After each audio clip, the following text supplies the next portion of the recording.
P Sharma साहब, इस विभाग में डॉक्टर प्रथम दास साहब, डॉक्टर अतुल कुमार श्रीवास्तव जी, सारे छात्रगण पीएचडी करने वाले हों या जो भी हैं यहाँ पर, मैं तो बहुत ही प्राउड फील करता हूँ कि मैं यहीं आकर पढ़ा हूँ एमएससी में। जहाँ बैठे हुए हैं मैं वहाँ उपस्थित पढ़ा हूँ।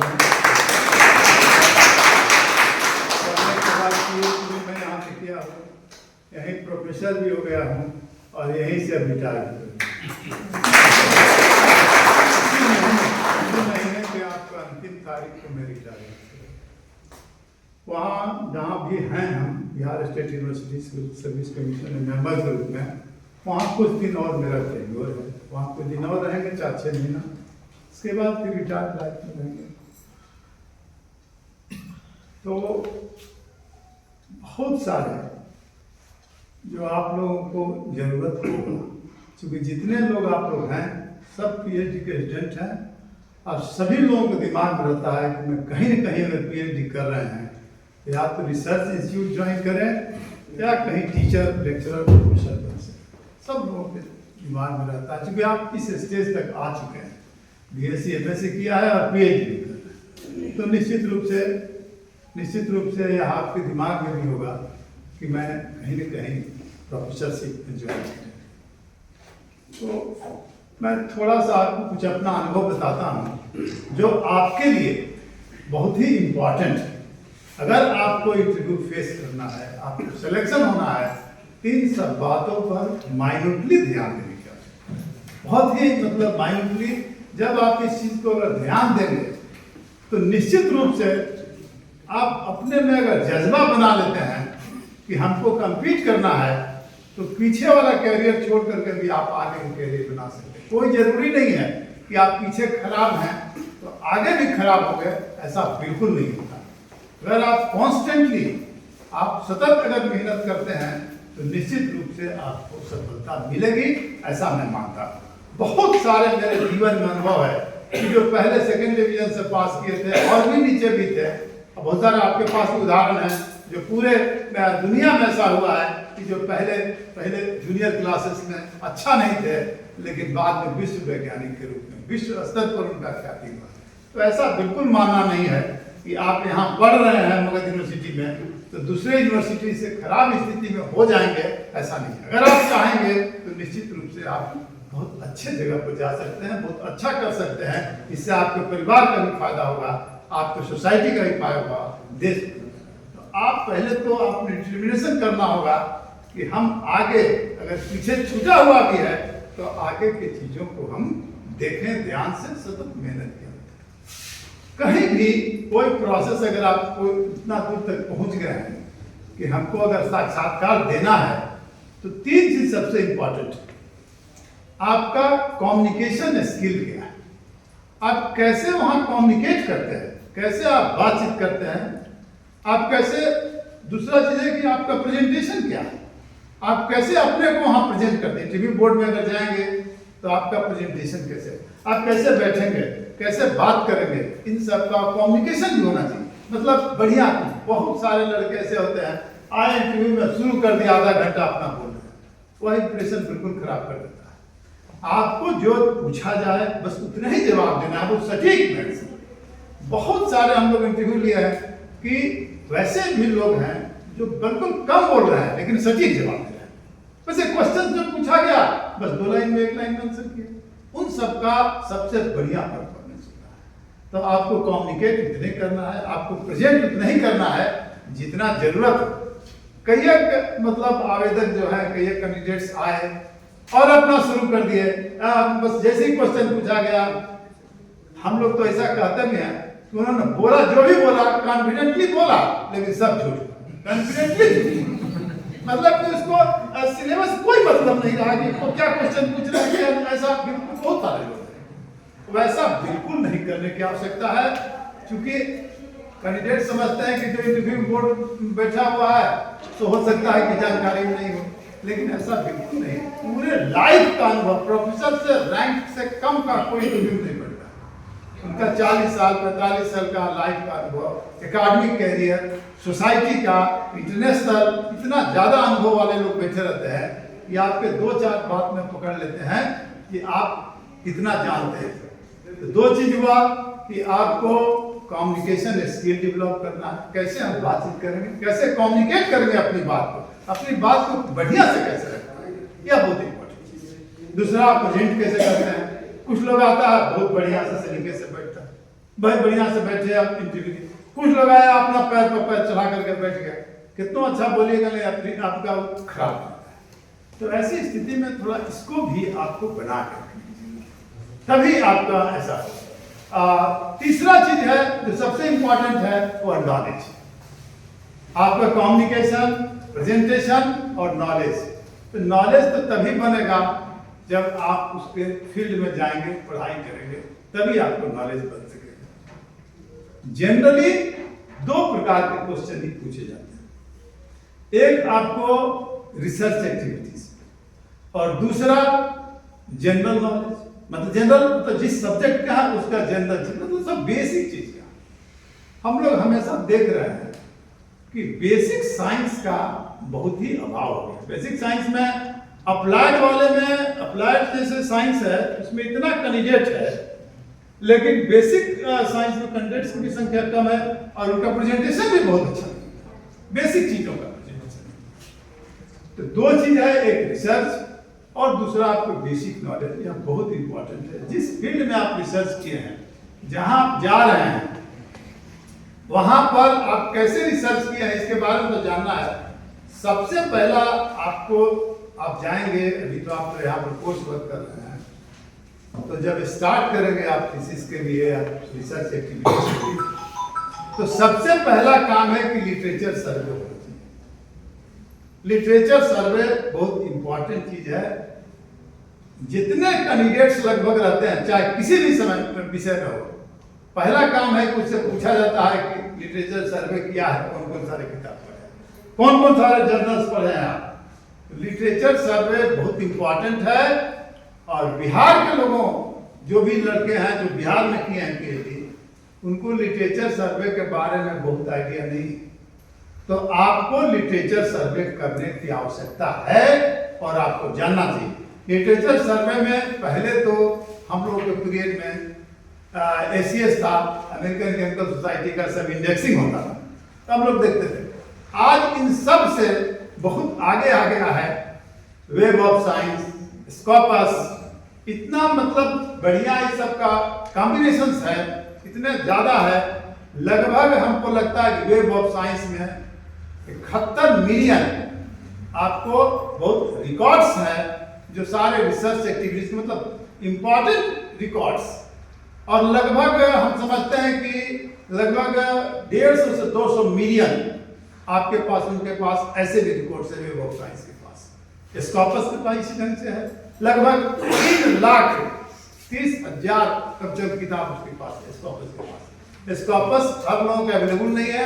हम समझते हैं कि लाइब्रेरी में उसको सब्सक्रिप्शन होना चाहिए, यहाँ पता नहीं है कि नहीं, हमको तो नहीं लगता है कि अभी है। इन दोनों का, वेब ऑफ साइंस है, स्कॉपस है, सब आपके बैठे हुए हैं टीचर्स लोग। हम समझते हैं कि पहले भी हम लोग प्रयास किए थे, उसका सब्सक्रिप्शन थोड़ा ज़्यादा नहीं है, 50-60 हज़ार का हमको लगता है सब्सक्रिप्शन है।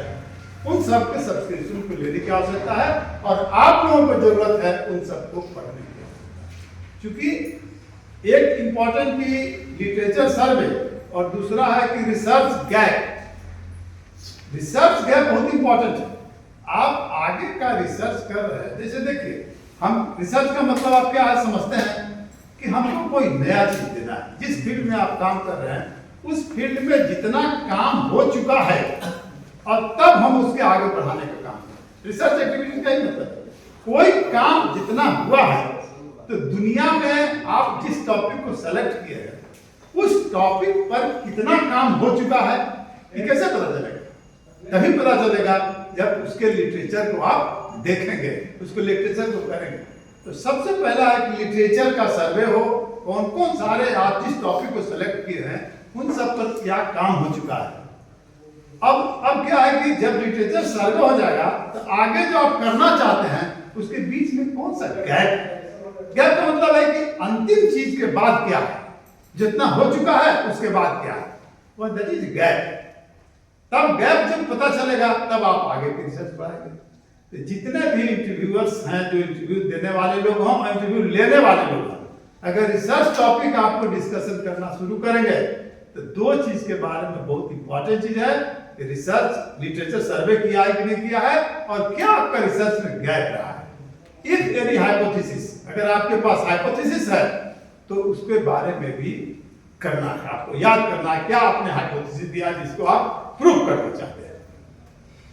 तो इतना तो बहुत जरूरी है, नहीं तो होता है क्या कि जनरली इसमें हमारे लोग मतलब बिहार के लोग खास करके जो बिहार में रिसर्च कर रहे हैं, इसमें लैकिंग, इसमें मतलब लैक है। हम लोग देख रहे हैं जितने भी इंटरव्यू ले रहे हैं उसमें यहाँ के लोग बहुत एक्सप्लेन नहीं कर पाते। यही जो फॉरेन के लोग रिसर्चर हैं, फॉरेन के रिसर्चर जितने भी लोग रहे हैं या जो IIT से करते हैं और भी अच्छे इंस्टीट्यूशन से करते हैं, उन सबको इसके बारे में नॉलेज है। तो हमारे यहाँ के जो सुपरवाइजर भी हैं, सुपरवाइजर जो हमारे यहाँ जो रिसर्च करवाते हैं आपको, तो सुपरवाइजर भी इस पर एम्फेसिस बहुत नहीं दे पाते हैं। तो हमारा कहना है, यहाँ पर तो सब लोग बैठे हुए हैं, तो आप लिटरेचर सर्वे जरूर करवाइए और उसको एक रिजॉल्व कराइए कि क्या इसमें गैप हुआ है, उस गैप को भरने के लिए आप रिसर्च करें, आप काम करें। यह तो बहुत इंपॉर्टेंट चीज है। सब्जेक्ट मैटर रिसर्च का है, उस पर डिस्कशन सब लोग नहीं कर पाते हैं, क्योंकि PhD बहुत स्पेशलाइज चीज है। आपके इंटरव्यू लेने वाले हैं, अगर बहुत स्पेशलाइज उस फील्ड में नहीं है तो वह डीप क्वेश्चन नहीं पूछ सकते हैं। ठीक है, सुपरफिशियल क्वेश्चन पूछेंगे, लेकिन डीपली जो आपका जैसे वाले कोई कंपाउंड बनाया है, उसका मेथड ऑफ प्रिपरेशन क्या है, उसका सिंथेटिक इंपॉर्टेंस क्या है, इन सबको बहुत नहीं करना है। तो आपको लिटरेचर सर्वे, रिसर्च गैप और अंत में कंक्लूजन, यह तीन चीज पर बहुत ही ध्यान दिया जाता है। आप क्या कंक्लूड किया है, क्या आपने रिसर्च किया है, कौन सा मतलब क्या आप दिए हैं, क्या कंक्लूड किया है, इसके बारे में भी आपको जानकारी मिलती है। दूसरा तीसरा चीज में यह भी पूछा जाता है कि अगर आप कंक्लूजन किया, आप रिसर्च किए हैं, तो सोसाइटी के लिए इससे क्या लाभ है, क्योंकि आप अंतिम स्टेज में पहुंच गए हैं, आप रिसर्च कर रहे हैं, तो सोसाइटी के लिए आप जैसे केमिस्ट्री में कर रहे हैं, तो केमिस्ट्री के लिए क्या हो सकता है, फर्दर इसका क्या उपयोग हो सकता है। सीधा किसी का कोई कंपाउंडिंग का कर रहे हैं, स्ट्रक्चर डिटरमिनेशन कर रहे हैं, कोई मेडिसिनल प्लांट का कर रहे हैं, फिजिकल का कर रहे हैं, इनऑर्गेनिक कर रहे हैं, थर्मल में कर रहे हैं, तो अंतिम चीज के आपका यूज डायरेक्टली सोसाइटी में हो ऐसा नहीं होता, लेकिन कहीं कहीं इसका एप्लीकेशंस है, तो एप्लीकेशंस के बारे में आपको बताने की आवश्यकता होगा कि क्या आप कंक्लूजन में क्या कंक्लूड किए हैं, क्या आगे फाइंडिंग्स है और क्या सोसाइटी को आप देना चाहते हैं, क्या इससे हो सकता है। तो रिसर्च एक्टिविटीज में इतने सारे चीजों को आपको कम से कम जरूरी है, इससे कम पर आपका इंटरव्यू अच्छा नहीं हो सकता, साक्षात्कार अच्छा नहीं होता। जो भी लड़के, जो भी कैंडिडेट्स हैं, अगर लिटरेचर सर्वे में आपको अब होता है क्या, किसी पूछता है कि कौन सा जर्नल पढ़े, आप जर्नल्स का एक चीज जानिए कि जर्नल्स केमिस्ट्री में हम समझते हैं कि नहीं भी तो पूरे ऑल ओवर वर्ल्ड में 5-7 हजार से कम जर्नल्स नहीं होगा केमिस्ट्री के नाम पर, और ज्यादा भी हो सकता है, आपको एग्जैक्टली आइडिया नहीं है, लेकिन 5-7 हजार से ज्यादा पूछता है। इंटरव्यू लेने वाले लोग पूछते हैं कि कौन सा जर्नल आप पढ़े जो इंटरनेशनल स्तर का, तो इंटरनेशनल स्तर के जर्नल्स के बारे में भी आपको आइडिया होना चाहिए। तो तभी होगा जब आप या तो सीधा उस जर्नल को पढ़े, सीधा लिखे, या आपको जो वेब पर दिया हुआ वेब ऑफ साइंस पर है, स्कॉपस पर है, इन सबको आपको जानकारी होनी चाहिए। बहुत सारे केमिस्ट्री में बहुत अच्छे अच्छे जर्नल्स है, अमेरिकन केमिकल सोसाइटी का है, थर्मल सोसाइटी का है, हर तरह का है, बायोकेमिस्ट्री का सबका जर्नल्स है, सब अच्छा है। बहुत वैसे जर्नल्स जो लोकल स्तर पर छप जाते हैं, यूनिवर्सिटी से हो चाहे और कहीं जगह से, अच्छा ऑर्गेनाइजेशन नहीं है जिसका रिव्यूअर नहीं छप रहा है, लेकिन कोई रिव्यू नहीं है। रिव्यू समझते हैं ना आप लोग? रिव्यू का मतलब क्या है कि आपने पेपर दिया, 3 या 4 का ग्रुप होता है साइंटिस्ट का, ऑल ओवर इंडिया का, वर्ल्ड का, उस पेपर को भेजा जाता है, वह देखता है कि वह पेपर छपने के लायक है, छपने का मतलब स्टैंडर्ड है कि नहीं, आज के तारीख में रेलिवेंट है कि नहीं। वह अगर रेलिवेंट है तब वहां से रिव्यूअर यस करता है। अगर रेलिवेंट नहीं है तो हो सकता है कि आपको कुछ सुझाव देंगे, ऐसे ऐसे आप सुधार करिए। अगर आपको सुधार करने लायक नहीं तो आपको रिजेक्ट कर देंगे। तो आपका जर्नल जो है कम से कम पीयर रिव्यूड होना चाहिए। पीयर रिव्यूड का मतलब कि एक स्पेशल जो उसका जो भी जर्नल चलता है उसका रिव्यूअर्स होते हैं, जो रिनाउंड साइंटिस्ट होते हैं, उस फील्ड के साइंटिस्ट होते हैं, उस फील्ड के वैज्ञानिक होते हैं, उस फील्ड के प्रोफेसर होते हैं जो आपको रिव्यू करते हैं। तो बहुत सारे जर्नल, खास करके साइंस में तो कम, लेकिन ह्यूमैनिटीज और सोशल साइंस में वैसे जर्नल का भरमार है, वैसे जर्नल्स का भरमार है जो कभी रिव्यू नहीं हुआ। दूसरी चीज एक और हम बताना चाहते हैं, बहुत सारे जर्नल्स में जो पेपर दिए हैं सब छट गए, बहुत सारे। उसका कारण क्या है कि जो फॉर्मेटिंग होता है रिसर्च का, पेपर्स का, वह फॉर्मेट में नहीं है। वह क्या है कि ऊपर से लिखे कहानी नीचे तक लिखा हुआ, जो नीचे में साइटेशन का कोई जिक्र नहीं, कौन सा उन्होंने साइट किया है कोई जिक्र नहीं, तो नहीं जिक्र है। नीचे में केवल ऐसी हिस्टोरी की तरह दी है कि 1 से 5 तक की संदर्भ करते हैं, संदर्भ सूची है, तो संदर्भ सूची का साइंस में ऐसा करना है। लेकिन सोशल साइंसेज में, ह्यूमैनिटीज में, एजुकेशन में, इन सब का जो फैकल्टीज है इसमें मैक्सिमम पेपर्स वैसे ही आ रहे हैं। अभी प्रिंसिपल्स का इंटरव्यू होने वाला है और उसमें प्रिंसिपल के इंटरव्यू में 10 पेपर कंपलसरी है। आपको 10 पेपर कंपलसरी, हम आपको बताते हैं कि से मोस्टली वैसे ही पेपर्स हैं, मोस्टली का मतलब हम कहते हैं मोर देन 50% वैसे पेपर्स हैं जिसमें कोई फुटनोट नहीं है, ऊपर से देकर कहानी की। तो अब उस पर मतलब ऐसा नहीं होना चाहिए। रिसर्च पेपर का मतलब आपने कुछ किया है, आप कुछ नया चीज दे रहे हैं। पेपर पब्लिकेशन का मतलब कोई चीज में, आप मान लीजिए हिंदी में ही करते हैं, हिंदी अब हम केमिस्ट्री में तो बिल्कुल आपको करना है और साइंस में तो करना है, और साइंस में इस सब में रहता है, साइटेशन सब रहता है, उसका रेफरेंस दिया हुआ रहता है, जनरली रहता है, नहीं है उसको तो छाट दिया गया। जितने पेपर छटे हैं, कैंडिडेट तो कहते हैं कि हमने पेपर 10 तो भेजा, 5 तो भेजा, लेकिन उनका पेपर्स को जो आते हैं देखने वाले लोग उसको छांट देते हैं, इसीलिए कि पेपर अप टू मार्क नहीं है, पेपर फॉर्मेटिंग में नहीं है, उसका रिव्यूअर नहीं है, उसका साइटेशन नहीं है, उसका रेफरेंस इंडेक्स नहीं है। इन सब नहीं रहने से आपके पेपर, आप लोग अगर रिसर्च कर रहे हैं, पेपर को आप पब्लिश कराएंगे जरूर, तो इन सब बातों को निश्चित रूप से आप ध्यान देकर रखेंगे। नहीं ध्यान देंगे तो आपका पेपर जो लिखा हुआ है सब बेकार। इसलिए इन सबको बहुत इंपॉर्टेंट चीज है कि इसको ध्यान देना है। पेपर्स आपका अच्छा होना चाहिए, नहीं अगर अच्छा है तो मान लिया जाए कि कहीं कहीं एक्सेप्ट भी होगा, हो सकता है कि आप यहाँ एक जगह एक्सेप्ट हुआ तो उसे रिजेक्ट कर देगा। अगर अप टू मार्क रहेगा तो कोई भी रिजेक्शन का चांस नहीं है। तो आप अगर कर रहे हैं तो मेहनत से काम कीजिए और इसको रिसर्च एक्टिविटीज को बढ़ाने के लिए सब काम करना पड़ेगा, तभी आपका पेपर अच्छा होगा। और ऐसा अब दूसरी बात कि आप बहुत वैसे कैंडिडेट्स आए हैं, खास करके फॉरेन का कैंडिडेट्स, फॉरेन में डिग्री लेकर गया, पीडीएफ फॉरेन से किया, पीएचडी भी फॉरेन से किया, आईआईटी से किया। उनका जो मेन रिसर्च है, उसका जो अंतिम कंक्लूजन है वो अच्छा रहता है, उसका एक्सप्लेनेशन भी करते हैं, लेकिन बेसिक नॉलेज उनके पास नहीं है। अगर बेसिक नॉलेज नहीं है, केवल लकीर पर चल रहा है और अंतिम लकीर खाली देख रहे हैं, जैसे हम कह सकते हैं कि अगर बिल्डिंग बनता है तो कंगूरा तो दिखाई पड़ता है, लेकिन नींव का ईंट दिखाई नहीं पड़ता है, नींव का ईंट, लेकिन इंपॉर्टेंस तो नींव का ईंट का भी है। तो जब तक आपका कोई पेपर्स कर रहे हैं, तो आप एक्टिविटीज कर रहे हैं, रिसर्च एक्टिविटी, ऐसा नहीं है कि पीछे वाला चीज भूल जाएंगे, तो उन सब पीछे वाले चीजों को भी याद रखना है। वैसे कैंडिडेट्स जो रिसर्च के कंक्लूजन्स में, रिसर्च एक्टिविटीज में बहुत अच्छा है, लेकिन बहुत बेसिक नॉलेज, जैसे आपको उदाहरण बता रहे केमिस्ट्री में, अब क्लोराइड का टेस्ट पूछिएगा तो नहीं बता रहा, नाइट्रेट का टेस्ट पूछ रहा है नहीं बता रहा। अच्छा रिसर्च है, हम लोग रिसर्च का जो एक्टिविटी देख रहे हैं उसका अच्छा है, लेकिन इन सब चीजों को आप ये कैसे भाई, वहां तो हर जगह क्लोराइड का टेस्ट करना पड़ता है, नाइट्रेट का टेस्ट करना पड़ता है, कार्बोनेट का टेस्ट करना पड़ता है, हर चीज है, क्वालिटेटिव क्वांटिटी सब है।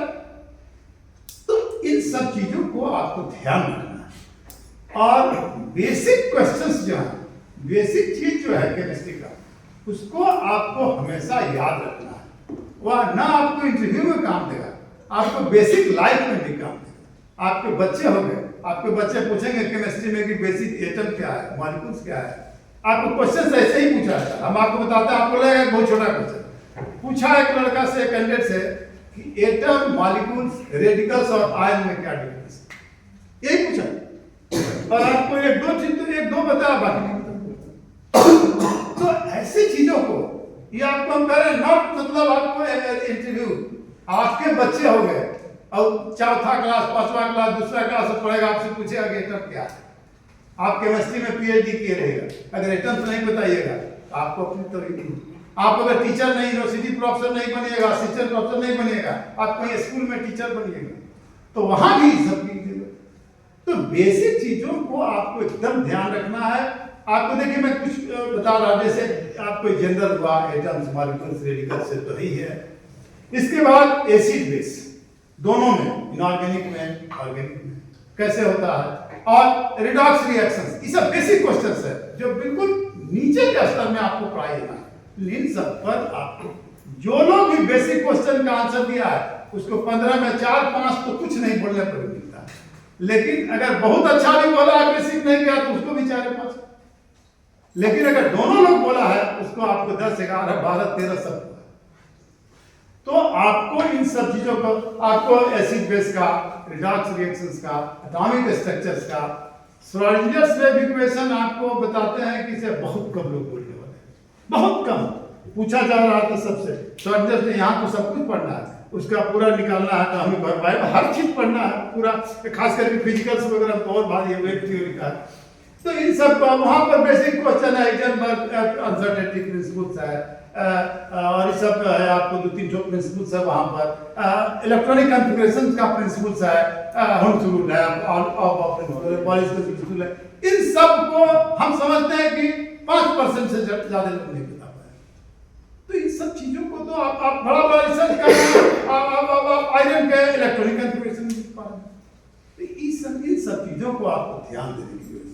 बहुत सारे चीजें जो ये सब है, जो बेसिक कंसेप्ट का है, इन सबको बहुत इंपॉर्टेंट आपको ध्यान रखना है, तभी आप काम कर सकेंगे आगे। एक चीज 2-3 चीजें बताते हैं, आपको पढ़ाई भी होगा इन सब के बारे में, रिसर्च एक्टिविटीज के साथ।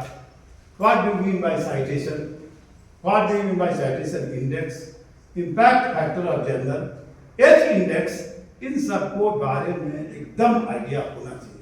कोई जर्नल्स का इंपैक्ट फैक्टर क्या है, आप क्या समझते हैं इंपैक्ट फैक्टर से, साइटेशन कैसे करते हैं, साइटेशन इंडेक्स क्या है, इन सबको 2-3 चीजों को बहुत इंपॉर्टेंट है। आपको पूरा मेथोलॉजी में पढ़ना, हम समझते हैं इसको तो पढ़ाई करेंगे आप लोग, कैसे कैसे इसको करेंगे, लेकिन इन सब की जानकारी होनी चाहिए। पेपर आप पब्लिश कर रहे हैं तो उसको जर्नल का क्या इंपैक्ट फैक्टर है, व्यक्तिगत भी है, एच इंडेक्स तो व्यक्तिगत आता है, व्यक्तिगत भी है, जर्नल्स का भी है, दोनों तरह का है। इन सब के बारे में भी जानने की आवश्यकता है। जब तक इन सब को नहीं जानेंगे तो आगे तो हर का आप बहुत, आपको एमएससी का सिलेबस के बारे में नहीं पूछा जाता। हो सकता है कभी कभी जैसे जवाब बहुत देने लगा, कुछ हुआ तो आगे बढ़ करके करते हैं। 2-3 चीजों से बहुत केमिस्ट्री में पूछा गया है, जो हम आपको बता रहे हैं। आपका रिसर्च पेपर में रिसर्च का जो बताया कि लिटरेचर सर्वे है, रिसर्च गैप है, कंक्लूजन्स है, रेफरेंसेज है, क्या क्या सब चीजें, बेसिक चीजों का आप हर जगह, हाँ प्रैक्टिकल का भी आपको ध्यान रखना, बहुत इंपॉर्टेंट है। प्रैक्टिकल के लिए ज्यादातर लोग, खास करके बिहार के या बाहर के भी लोग, हर जगह बोला कि प्रैक्टिकल नहीं होता, इसलिए हमको पूछेंगे। तो प्रैक्टिकल में ऐसा नहीं है कि प्रैक्टिकल करने से प्रोवाइड का टेस्ट होता है। प्रैक्टिकल हम लेबोरेटरी पर हम मानते हैं कि प्रैक्टिकल का यहाँ पर खास करके बिहार में बहुत अच्छा स्थिति नहीं है, रोज तो हम भी कर रहे हैं, देख ही रहे हैं, लेकिन उसका थ्योरेटिकल एस्पेक्ट्स तो आपको जानना चाहिए। इसीलिए कि हम समझते हैं कि 25% लोगों से प्रैक्टिकल एस्पेक्ट्स जरूर पूछा गया। प्रैक्टिकल एस्पेक्ट्स में टेस्ट कैसे करते हैं, बहुत मामूली टेस्ट, जैसे नाइट्रेट का टेस्ट क्या करते हैं। अब नाइट्रेट में जो रिंग बनता है, उसका कॉम्प्लेक्स है, उसका नाम क्या है, अगर ये नहीं बोलता तो कैसे बनाते हैं, कैसे परफॉर्म करते हैं नाइट्रेट का टेस्ट, क्लोराइड का टेस्ट। मान लिया जाए कि कोई लड़का से पूछा क्लोराइड का टेस्ट, बोला कि सिल्वर नाइट्रेट से करके हम लोग क्लोराइड का टेस्ट लाते हैं, देन से उसमें आगे क्वेश्चन पूछ देगा कि क्या ये अमोनिया में डिजॉल्व होगा। अगर कह देगा कि है, फिर कह देगा कि इसका कंफर्मेटरी टेस्ट बताइए, तो वहाँ क्लोराइड टेस्ट होता है। तो इस मतलब हमारा कहना है कि प्रैक्टिकल चीज जो है उन सबको, खास करके प्रैक्टिकल चीजों का थ्योरेटिकल एस्पेक्ट्स एकदम आना चाहिए। ये कहने से काम नहीं चलता है कि बिहार में प्रैक्टिकल की स्थिति अच्छा नहीं, खराब नहीं, पढ़ाई होता नहीं है प्रैक्टिकल। इन सब प्रैक्टिकल करने का अब है क्या कि वॉल्यूमेट्रिक और ग्रामेट्रिक एनालिसिस। वॉल्यूमेट्रिक होता क्या है, अगर आप नहीं बताएंगे तो छठा सातवां आठवां का क्लास का क्वेश्चन। वॉल्यूमेट्रिक क्या होता है, ग्रामेट्रिक क्या हो, क्वांटिटेटिव मेजरमेंट्स कैसे करते हैं, क्वालिटेटिव एनालिसिस कैसे करते हैं, इन सब। अब है कि सॉल्ट एनालिसिस है, उसमें ग्रुप, कौन से ग्रुप पे कौन सा, इस पर बहुत क्वेश्चन पूछा गया, कौन सा ग्रुप में कौन कौन सारे एलिमेंट्स को रखते हैं, रेडिकल्स को रखते हैं, कौन सा उसमें कौन कौन सा ग्रुप रिएजेंट होता है, उसको कैसे हम लोग सेपरेट करते हैं। सेकंड है, सेकंड बी का तो बहुत क्वेश्चन हुआ। हम समझते हैं कि 2 से 3% से ज्यादा लोग नहीं बता सकते सेकंड है और सेकंड बी को कैसे हम लोग सेपरेट करते हैं, वहां अमोनियम सल्फाइड डालना है, और इसका थ्योरेटिकल एस्पेक्ट्स भी है, क्यों हम सल्फाइड डालते हैं सेकंड ग्रुप में, तो फोर्थ ग्रुप का प्रेसिपिटेशन, थर्ड बी का प्रेसिपिटेशन नहीं होता। इन सब चीजों का मतलब मेरा कहना है कि थ्योरेटिकल तो है ही, आपको प्रैक्टिकल चीजों का भी थ्योरेटिकल नॉलेज होना चाहिए। आप प्रैक्टिकली जो करते हैं, अगर नहीं भी किया है, ऐसे तो करना चाहिए, एबिलिटी है नहीं है, आप अगर ध्यान देंगे तो निश्चित रूप से सब लोग जो बैठे हुए हैं कराएंगे, लेकिन सर बैठे हुए आप ही भागे, जो देखे अनुभव है। अब लड़का होता है कि टीचर जाके क्लास में बैठे हुए है, लड़का कहता है कि हम आ जाएंगे तो हम काम हो गया, इससे काम नहीं चलेगा। आपको डिवोशन करना होगा, नहीं केवल केमिस्ट्री में ऐसा चीज है कि एक दिन लेबोरेटरी में जाइएगा आपका कोई काम नहीं, इसलिए कि वह पहले लेबोरेटरी का प्रिपरेशन करना है, तो आप जाएंगे तभी काम होगा। हो सकता है कि 8 दिन 10 दिन तक आप जाते रहे, कोई आपको फ्रूटफुल रिजल्ट नहीं, लेकिन वह सब उस रिजल्ट का ही स्टेज है। केमिस्ट्री में बहुत सारा ऐसा चीज है, पहले ही से सॉल्यूशन बनाना पड़ता है, फलना देखना, ये सब करना पड़ता है। उन सब स्टेज को आपको इग्नोर नहीं करना है, उन सबको आपको बढ़िया से देखना है। कोई भी विद्यार्थी, कोई भी स्टूडेंट अगर डिवोशन से काम करेगा, कोई ताकत नहीं है कि उसके नॉलेज डेवलप नहीं कर सकता। तो ध्यान इसी बात का देना है कि आपको नॉलेज को डेवलप करना है, आप कैसे कम्युनिकेट करेंगे, इन सब को ध्यान देना है, और कैसे अपने को प्रेजेंट करते हैं। जितना भी प्रेजेंटेशन, नॉलेज तो आपको हर फील्ड में होने की जरूरत है, बिना नॉलेज का तो कुछ होता ही नहीं। बिना ज्ञान अर्जन के ना आप घर में कुछ कर सकते हैं, ना आप सोसाइटी में कर सकते हैं, और ना आप देश दुनिया के लिए कुछ कर सकते हैं। आप यहाँ तक अगर पहुंचे हैं, पीएचडी क्लास कर रहे हैं, सोसाइटी, परिवार आपकी ओर देख रहा है, ध्यान देख रहा है कि आप कुछ हमारे लिए कीजिएगा, मतलब परिवार के लिए कुछ करेंगे और कुछ सोसाइटी के लिए करेंगे। तो ऐसा नहीं है, अगर आप ठान लेंगे तो निश्चित रूप से आप कुछ कर सकते हैं। असिस्टेंट प्रोफेसर बनना कोई मतलब बहुत ऐसा नहीं है कि कोई तुक्का है, लेकिन आपको मेहनत करना होगा, आपको सोचना होगा, आपको समझना होगा, और उसके अनुरूप काम करना होगा। अगर हमको बढ़िया जगह पर जाना है, जैसे मैं कह रहा हूं कि अगर हमको दिल्ली जाना है तो पैसेंजर ट्रेन से जाने से दिल्ली पहुंचेंगे 2 दिन 3 दिन, तो उसके लिए एक्सप्रेस मेल पकड़ना पड़ता है। आपको अगर लक्ष्य बड़ा है तो आपको एक्सप्रेस की तरह काम, आपको बढ़िया काम करना पड़ेगा, तभी आप उस एम्स को पहुंच सकते हैं। अगर हम छोटी सी बात है, अगर आप असिस्टेंट प्रोफेसर बनना चाहते हैं तो आप इसके लिए आपको हर चीज पर ध्यान रखना होगा, और फंडामेंटल से लेकर के अंतिम स्टेज तक जो आप ज्ञान प्राप्त किए हैं, एमएससी का ज्ञान प्राप्त किया, उतना दूर तक इसको जाने के लिए बस एक ही है लक्ष्य, और आपको उसके अनुसार मेहनत, और अनुसार में भी ईमानदारी पूर्वक मेहनत ईमानदारी से होना चाहिए। ऐसा नहीं कि क्लास आ रहे हैं, अपना किताब रखे हुए हैं, लेक्चर सुनना है, सुन करके अपना चले गए, खत्म हो गया, तो इससे काम नहीं चलेगा। आपको जो काम कर रहे हैं उसमें ईमानदारी पूर्वक करना, आप पढ़ रहे हैं तो आपको ईमानदारी पूर्वक पढ़ना होगा कि हम जो सोचे हैं उसको ईमानदारी पूर्वक, ऐसा नहीं किताब लेकर बैठे हुए अपने गार्जियंस को दिखाने के लिए, अपने टीचर्स को दिखाने के लिए, अपने सोसाइटी को दिखाने के लिए पढ़ रहे हैं। इससे काम नहीं चलने वाला है। यह उतना ही होगा,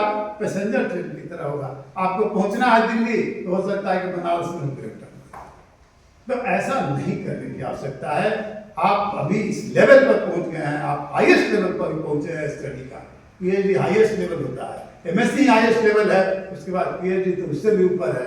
जब इस हाईएस्ट लेवल पर है तो पूरा आपकी ओर आपके परिवार भी देख रहा है, सोसाइटी भी देख रहा है, देश दुनिया भी देख रहा है। तो जब तक, और करना क्या होता है, अगर आप पढ़ाई कर रहे हैं तो पढ़ाई में ध्यान देना होगा। आपको लक्ष्य अगर प्राप्त करना है तो उसकी ओर ध्यान देना होगा। तो 2-3 चीजों को आपको निश्चित रूप से ध्यान देने की आवश्यकता है। रिसर्च एक्टिविटीज को हम लोग कैसे सिलसिलेवार ढंग से कर सकते हैं, और मेहनत से कीजिए। आप जो काम में लगे उसमें कीजिए। उसमें आप बता ही रहे हम कि कम्युनिकेशन स्किल भी डेवलप कीजिए, बातचीत करने का क्या शीर्षक, कैसे हम चीज़ों, आप लेक्चर अगर आपको देना है तो कम्युनिकेशन, बहुत सारे ऐसे भी होते हैं जो नॉलेज है लेकिन उसको प्रेजेंट नहीं कर पा रहे, अपने को प्रेजेंट नहीं कर पा रहे, तो अभी ठीक नहीं है। आप अगर सब नॉलेज रख करके आप कुछ बोल ही नहीं रहे तो ऐसे तो नहीं होगा। आप सब चीज जान रहे हैं, आप कॉपी में जब लिखना है एग्जाम में तो आप चुपचाप बैठ जा रहे हैं, तो इसे तो एग्जामिनर नहीं समझ पाएगा कि आप कुछ जानते हैं।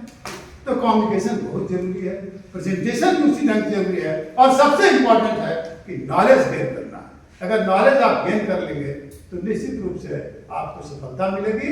और इन सब बातों पर ध्यान देना है। बहुत सारे जगह पे इंटरव्यूज होते हैं, हम लेते ही रहते हैं बराबर। अभी तो 38-40 सब्जेक्ट का खत्म हो गया है। कैंडिडेट्स तो डिफरेंट होते हैं, कोई अच्छा भी बोलता है, कोई खराब भी बोलता है, कोई किसी नहीं बोलता है, कोई सब तरह का बोलता है।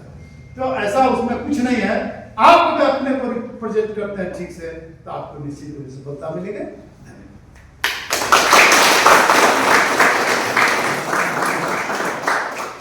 बहुत बहुत धन्यवाद सर। बुनियाद जितनी अच्छी होगी इमारत उतनी अच्छी दिखेगी। आज के लेक्चर से कम ये पता चला। और बार बार कहा जाता है कि बेसिक्स पे ध्यान रखिए। बाकी रिसर्च वर्क तो आप कभी भी कर सकते हैं, लेकिन बेसिक अगर आज सही नहीं है तो आगे कुछ भी सही नहीं होगा। आप में से किसी को कुछ अगर पूछना हो तो सर उपलब्ध है, किसी भी तरह की कोई क्वेरी हो पूछ सकते हैं। कोई पूछना चाहता है, कोई भी जानना चाहता है, कोई जानना चाहता है तो आप जान सकते हैं, पूछ सकते हैं।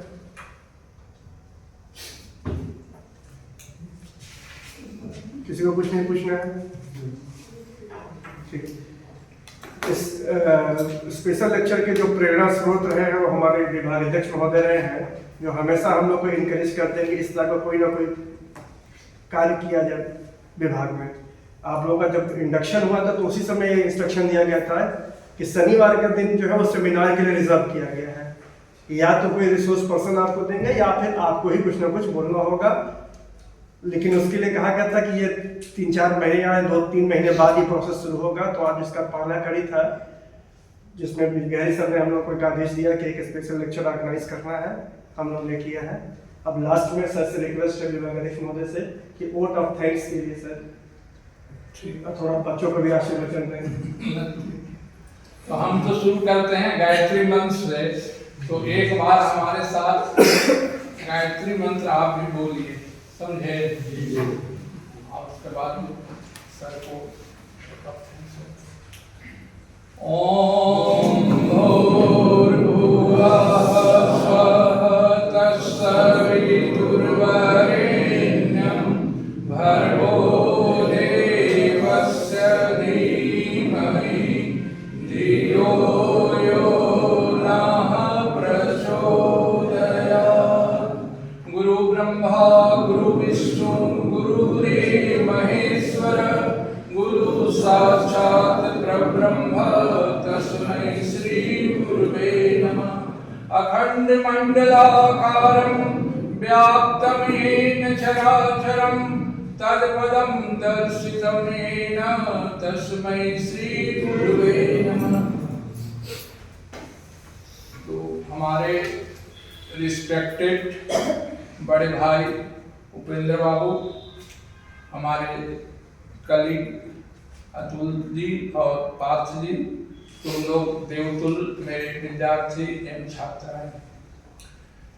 उपेंद्र बाबू के साथ हम 10 में यहाँ आए, 12-13 साल रहे, तो इनके अंदर एक सबसे बड़ी खूबी मैंने देखा। एक बार मैं भागलपुर गया था कॉपी जांचने, तो हम लोग देवघर में आकर के रुके थे, तो सुबह उठ कर करके 1 घंटा योगा करते हैं और कुछ हम सीखे इनसे।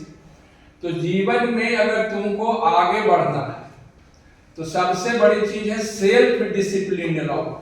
इनके जीवन में जो इतना आगे बढ़े तो उसके अंदर इसमें सबसे बड़ी क्वालिटी है सेल्फ डिसिप्लिन।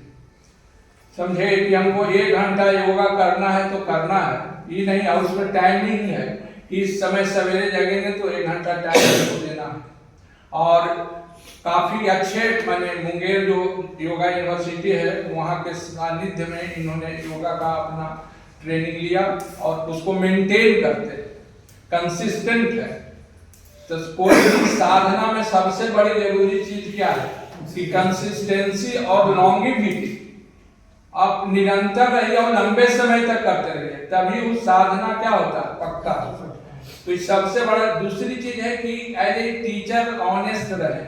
इनका जितना भी रिसर्च स्कॉलर था सबको इन्होंने काम करवाया, उनको पर्सनली लैब में काम करना पड़ा। ऐसा नहीं है कि इसी डिग्री लिख के दे देंगे। कुछ विद्यार्थी आता था तो चाहता था कि सर लिख दे, तो कह देते थे कि हमसे संभव नहीं है।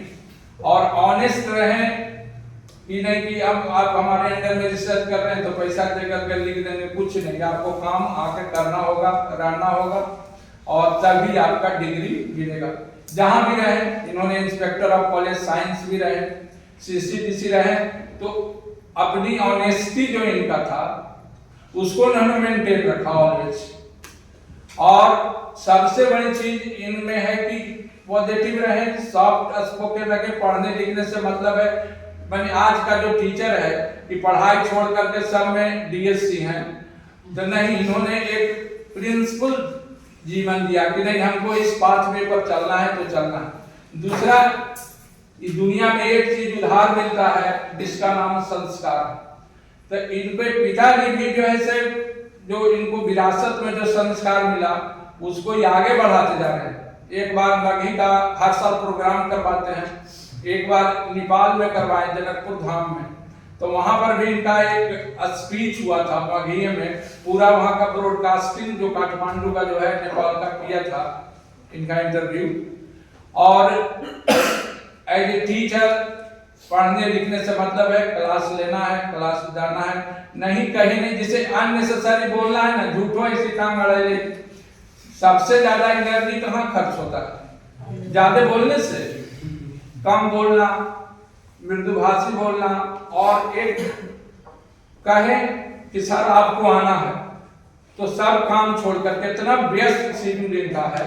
पूरे जैसे यूनिवर्सिटी सर्विस कमीशन का मैक्सिमम काम इनको करना पड़ता है और उससे निकाल करके आप लोग को ज्ञान देने के लिए कि कुछ सिखा दें बच्चे को। हम सर को कहें यही कि आपका experience is the best teacher. इनका जो अनुभव है, इन्होंने जीवन के सत्य को जिया है, कोई हाइपोथेटिकल बात नहीं बोल रहे थे। इसीलिए आप लोग को प्रभाव पड़ेगा क्योंकि इन्होंने जो जीवन जिया, जिन्होंने किया, जो रिसर्च किया, जो बेसिक फैक्ट। सबसे बड़ा चीज, हम भी जाते हैं कहीं भी तो देखते हैं कि आप IIT से रिसर्च कीजिए, चाहे फॉरेन से कीजिए, चाहे सेंट्रल, लेकिन बेसिक उनका ना याद है। कुछ लोग की परमानेंट टाइम का जो रिडक्शन होता है स्ट्रांगली बेसिक मीडियम में क्या बनाएगा ना बताएंगे, न्यूट्रल मीडियम में क्या बनेगा नहीं बताएंगे। उनको अंदर स्टैंडर्ड ऑक्सीडेशन पोटेंशियल नहीं बताएंगे। अब ठीक है कर लिए वो टॉपिक्स पर। तो आज एक बहुत बड़ा प्रॉब्लम आ रहा है कि एक स्पेशलाइजेशन के नाम पर एक सर्टेन पॉइंट पर रिसर्च किए, उसका तो आपका एक्सप्लेनेशन ठीक है, इंस्ट्रूमेंटल आइडिया है, क्योंकि वहां इंस्ट्रूमेंट है, आपने किया, रिजल्ट मिला, लेकिन उसका जो बेसिक प्रिंसिपल है, जैसे कहे ना कि उनको क्रोमाइल क्लोराइड पूछ दो तो उनका फार्मूला नहीं पता। इसमें कितने लड़का है जिसको क्रोमाइल क्लोराइड का फार्मूला पता है? तेरे को नहीं पता। तुम लोग जितने बैठे हुए हो और पूछे कि what is the formula of chromyl chloride, तो एक लड़का बता देगा CrO2Cl2। ठीक है, वेरी गुड। कैसा कलर होता है? ऑरेंज रेड होता है, जी ऑरेंज। और इसमें अगर NaOH डालेंगे तो क्या बनेगा?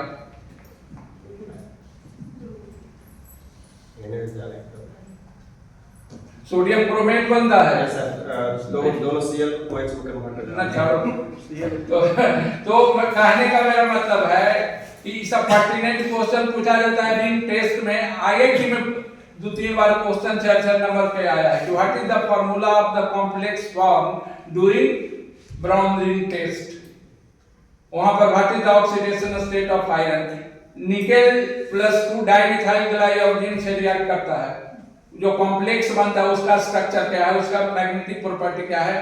तो कहने का मतलब है कि जो ISC तक जो NCERT की किताब है वो थोड़ा परमानेंट याद रहनी चाहिए, समझे। अगर वह बात याद है और बाद में आप अच्छे टीचर के सानिध्य में अगर रिसर्च कीजिएगा जो आपको मेहनत करवावे। देखो आज टीचर के साथ सबसे बड़ा प्रॉब्लम है और स्टूडेंट के साथ, स्टूडेंट को टाइम ही नहीं है। वो हम लोग दिए कि सबको आना है तो अभी उपस्थिति 50% है। समझ में नहीं करता है कि हम पढ़ाई का क्या इंपॉर्टेंस है। इसको समझता है कि ये वो चल जाना है, डिग्री ले लेना है, तो इससे नहीं ना होगा। आपको जीवन भर यही आपका कमाई है, पूंजी है, समझे। और विवेकानंद कहते थे नॉलेज इज द पावर। तो ज्ञान रहता ना, हम रोज कहे सबको, तुम लोग को रोज कहते हैं, सबको कहते हैं कि ज्ञान बीज है जिसका नाश नहीं होगा। तो जो तुम्हारे पास रहेगा वो अगले जन्म में भी जाओगे तो तुम्हारा सॉफ्टवेयर वही जाता है। इसलिए 2 चीज काम करो, भूख पैदा करो, चाहत सपना देखो। वहीं जाते रास्ता में सोचो कि हमको प्रोफेसर बनना है, प्रोफेसर बनना है, केमिस्ट्री के रिएक्शन सबको मैकेनिज्म लिखित जाएगी। तो तुम जब करोगे इस तरह का चिंतन तो तुम्हारे अंदर प्रेरणा जगेगी पढ़ने का। पढ़े के प्रवृत्ति है ना, आज तो सिलेबस से बदल गया है, समझा। पढ़ाई के अलावा सब कुछ कीजिए, पढ़ाई नहीं कीजिए, समझे। और सब टीचर भी बहुत सब चीज का मास्टर है लेकिन पढ़ाई के नहीं, समझे। उसको टीचर को भी तो 4 घंटा 8 घंटा अध्ययन करने की जरूरत है। इसलिए आप पढ़िए और ईमानदारी से पढ़िए, और सर जो बताए हैं उसके 1% 2% 4% अगर आप जीवन में उतारिएगा तो इनका आना सफल होगा। और मैं बहुत माने अंतःकरण से माने इतना आनंदित हूँ कि इन्होंने इतना व्यस्त समय निकाल कर करके हम लोग को आकर के, हमारे विद्यार्थियों को, डिपार्टमेंट को इन्होंने जो समय दिया पूर्ण निगोचन के साथ, इसके लिए मैं इनका आभारी हूँ।